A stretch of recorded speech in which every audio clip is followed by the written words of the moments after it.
యేసయ్య మాట అంత జాలి కలిగిన మాట, దయ కలిగిన మాట, కరుణ కలిగిన మాట.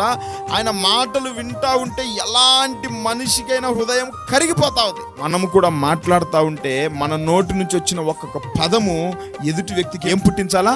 దయ పుట్టించాలా. నువ్వు మాట్లాడే ప్రతి మాట ద్వారా మనుషులు నీ వైపు ఆకర్షితులు అవ్వాలా. ఈరోజు నీ మాటలు ఎలా ఉన్నాయి?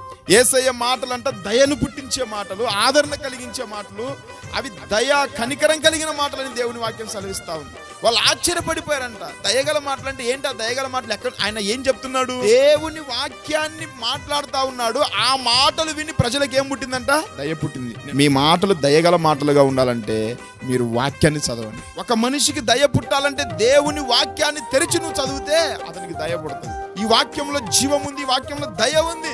ఒక మనిషి ఏ స్థితిలో ఉన్నా, ఏ పరిస్థితిలో ఉన్నా ఆ మనిషికి దయను పుట్టించేది, ఆదరణ కలిగించేది ఏదయ్యా అంటే దేవుని వాక్యమే. దేవుని వాక్యం లేకుండా నువ్వు ఎంతసేపు మాట్లాడిన ప్రయోజనమే ఉండదు. మనం మాట్లాడుతూ ఉంటే ఎదుటి వ్యక్తికి మన మీద దయ పుట్టాలా. మనం మాట్లాడుతూ ఉంటే అవి ఎదుటి వ్యక్తిలో ఉన్న విచారం పోవాలా, వాని హృదయంలో ఉన్న ఆ యొక్క బాధలు పోవాలా. మన మాట దయగల మాటగా ఉండాలా, ఇతరులను ఆదరించే మాటగా ఉండాలా, కరుణించే మాటగా ఉండాలా. ఈ మాటలు నీ నోట గుండా రావాలంటే నువ్వేం చేయాలి చెప్పండి? వాక్యం నీ హృదయంతో నింపబడితే అప్పుడు ఖచ్చితంగా నీ నోటి గుండా దయగల మాటలు వస్తాయి. నీ నోటి గుండా దయగల మాటలు రావాలి. ఆ మాటలు రావాలంటే నువ్వు వాక్యం చదవాలా.